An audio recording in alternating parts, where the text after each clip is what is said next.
Hey, what's up, fam? Today we're going to have an on-hand review of the Olight PL-X weapon-mounted light. Now, this light was sent to me by Olight. No money exchanged hands. I do get to keep the light after we're done. I don't owe them anything, but I do owe you guys an honest review. So I plan on doing that today, going through all the hype that's on YouTube. So I'm going to tell you about what's special about the light, what makes it stand out, and really is it worth your money? And probably what's in the box too. That'd probably be good too. So with that said, let's just break into the box. I will tell you that the box that it comes in reminds me of Apple AirPods or MacBook. Basically, it's well packaged. They do have like a little strip on the back that you rip off. I did already go in the box because I wanted to have this charged for you guys when I did the review.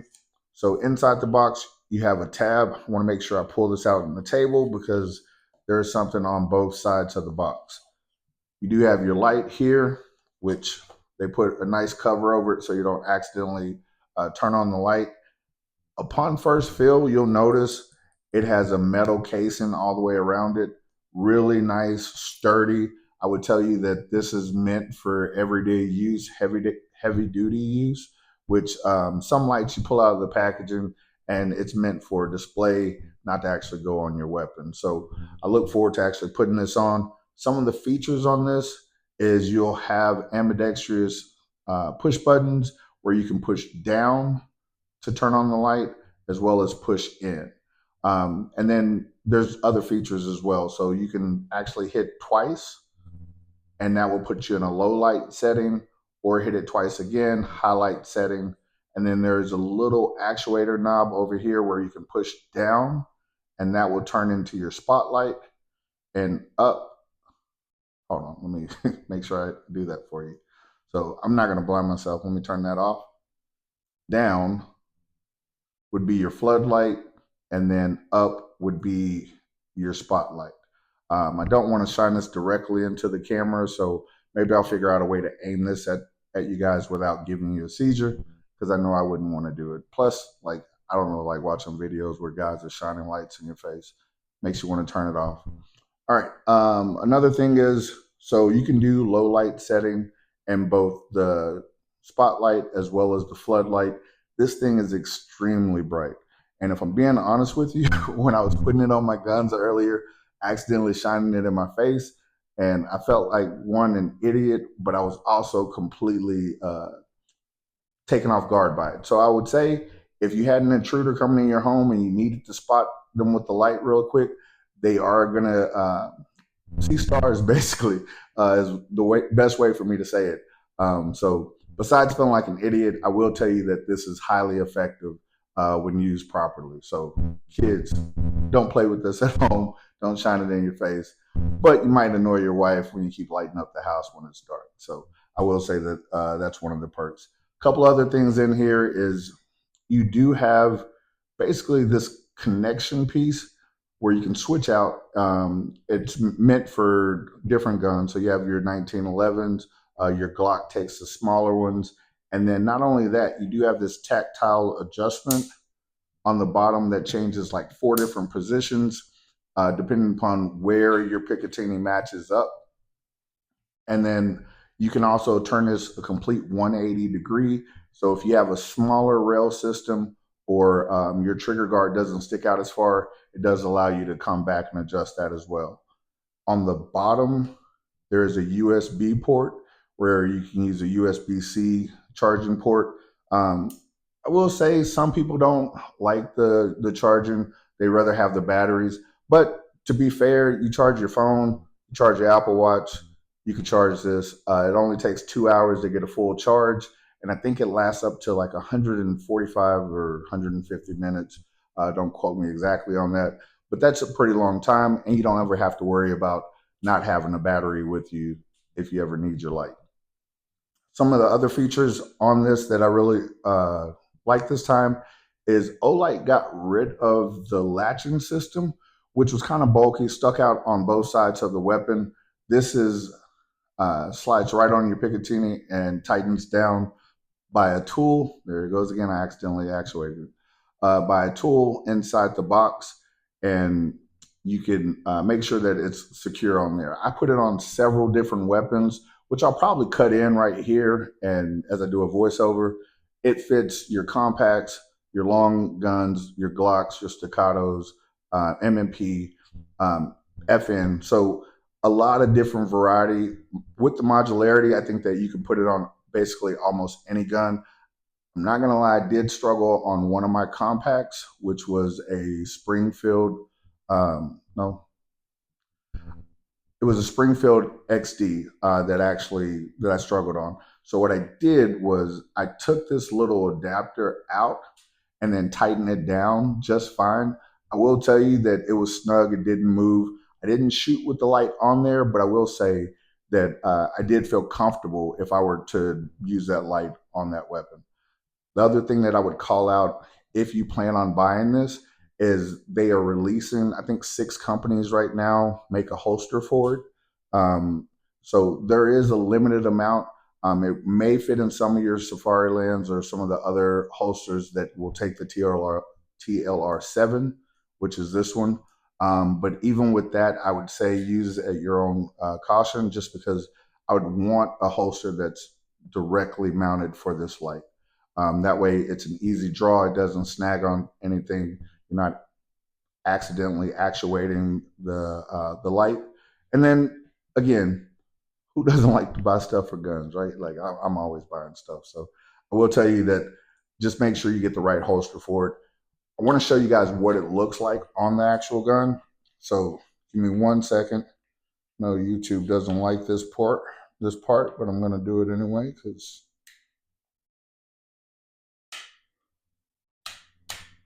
All right. So once it's on there, as you can see, you can just push back on the weapon to get it lined up. And on this side of the box, which I probably should have went through as well, is your tool. And that tool, take this flat edge, you can tighten it down. I'll try to be quiet for you guys so you can hear the tactile turning, but 1 second.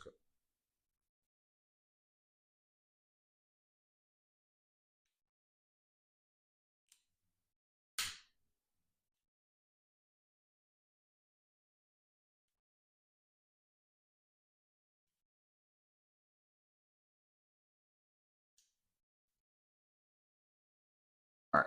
So it's on there tight. Really probably should have showed you guys. The gun is empty. I knew it was empty. No ammunition actually in this room at all. So I knew that there would be no weapons, no ammunition by it. So when I was turning the gun, no, I'm not flagging myself because the gun is empty. And I checked that before being on camera. Now that it's on there, you'll see that it's a really good fit, fits up against the trigger guard, and you can actually actuate this from your index finger. Now, if you press and hold and release, that's a momentarily turn. It'll turn it off. However, if you push down on it with your thumb hand on the other side, you can tell that it turns on over there as well. And there's several different modes. You can actually turn it on where both sides will do the exact same thing, where if you push both buttons in at the same time, it's a strobe feature. I do not like the strobe feature for myself because I almost feel like it's going to give me a seizure. But with that, on this side, I want to show you guys, if you pay attention right here, there's a light that comes on every time you press the button. That green light means that there is between 60% and 100% battery life. If it's orange, that's 60 to 10. And if it's red, that's actually below 10% and you need to charge it. So it makes it really intuitive when it comes time to making sure that you charge it. What I personally have been doing with the weapon light since I've had it is I have a USB charger right next to my nightstand. So I get home, take it out of the holster, plug it up, and then when I wake up the next morning, it goes directly back in the holster as I go out and do my day-to-day routines. So it stays charged for me. I know some of you guys, that may be a downside or a drawback to actually having this weapon light, but some other benefits is we didn't even talk about. So the dual flood and spotlight, it is the first of its kind in the market. I will say that what that means is if you have a target at distance, you want to use the spotlight so that you can actually put it on the target further out. And then the floodlight is mainly if you're sweeping your home or you want to be in a low light situation and you want more dispersion of the light, so more coverage area. So other lights, what they do is they try to combine that as their spotlight and their floodlight all in one, which isn't as bright. This one has, I think, maximum 1200 lumens as well as up to 300 meters for distance on the light.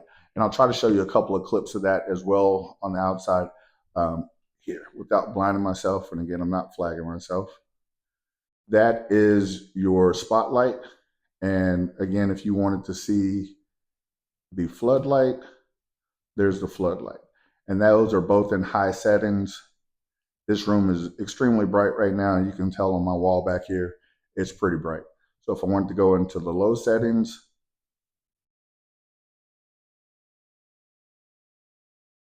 that's low setting. That's bright setting. And then again with the flood, that is bright setting, and that is low setting. So extremely bright, extremely functional. Inside the box, you'll also have an adapter. Like I said, I already changed mine out for the Glock, but you'll have it for other models and a screw just in case you lose it. And then inside you have a USB charging port. It's a USB-C. Everyone has one. I don't really want to pull it out of the box because I don't feel like that I'm ever going to use it just because I have so many laying around, which I also have in my vehicle as well. So that's another thing. I don't like to take my weapon off in the vehicle. I like to keep it on my person. But if you do, you could charge it in your vehicle and then have it for use when you're getting out of your vehicle. The other comparison that I want to give you guys is the TLR7. Now this is the TLR7X, not the HX, but in comparison, I want to say the lumens on this is like 800 or 600. It could be less than that, but I'll show you a quick view of that on the back wall here. There is the brightest setting and only setting that you actually get with TLR-X. And in comparison here, we'll compare apples to apples. Your spotlight versus your spotlight here. So that's a good comparison on the back wall. Now, keep in mind, you're actually going to get floodlight on the Olight PL-X, which honestly gives you the most brightness and most clarity inside your home. They weigh about the same, although I would say the construction on the Olight is aluminum casing all the way around, and your PL-X has a little plastic area back here, and the knobs are plastic as well. So when you're looking at roughly 150, 185, depending upon which model you go with, and this model is going to be $120, honestly, you get more bang for your buck with the Olight. Again, I'm not saying that because they sent it out to me. That's just the honest to God truth. Now, the other part about the downside, and I'm just going to say it's new to me, so I'm not used to it yet, is the USB-C charging. I'm familiar with the batteries, have a couple of them laying around. I will say, kind of like anything, when you're out of a battery and you don't have one with you, that's painstakingly obvious. I would say that you're probably going to run into the same problem with this, is if you didn't charge it or didn't notice that it hadn't been charged and weren't paying attention to the lights, that may be an issue for you. And if that's a deal breaker, I tell you, maybe this isn't the light to go with. Maybe wait till they come out with one with a replaceable battery. However, if you don't mind charging your stuff, you're already used to those features on some of the other products that you carry, definitely go with this one because you're going to save a lot of money. And you can put that money towards ammunition. Or my favorite thing that I see in the comments is, you got cool guns, but you don't train. So use that money to go train. Whatever it is that you want to do, I would definitely tell you that this is going to live on my Glock 19 from now on. So when you see it in videos, it will be on here. I'll move the TLR7 over to another weapon. And as I get more time with it, I'll come back and do a follow-up review to let you know how things worked out. Am I still happy with it? did I change any of my initial thoughts in this video, but just want to bring this out to you guys because this does get released on the 19th, which is in 2 days. I know my video is later than some of the other ones that were out, but I was traveling for work and I did work with Olight to let them know that I would be releasing it this weekend, which today is Saturday. You're probably seeing it Saturday or Sunday, hopefully. And I want you guys to check out the comment code because inside the comments will actually give you a link to Olight so that you can purchase the light and get it at a discount. So I believe it's going to be a 10% discount. So off of that 120, that's $12 off. That helps you with shipping or something. So you will get it at a better price, and it has a lifetime warranty. So that means that if anything happens, I don't think this door, I mean, it's extremely strong, but if anything happens with the light at all, you have a lifetime nationwide warranty. So, all right, man. Last thing I will tell you is if you don't watch me, watch out. All right. So I know you guys can't see me or whatever, but I just want to show you the difference between the lights. So let's start out with the TLR7X. Now, again, it's kind of a cross between a spotlight and a floodlight. Now, let's check out the Olight PL-X. That is the spotlight, and that's the floodlight.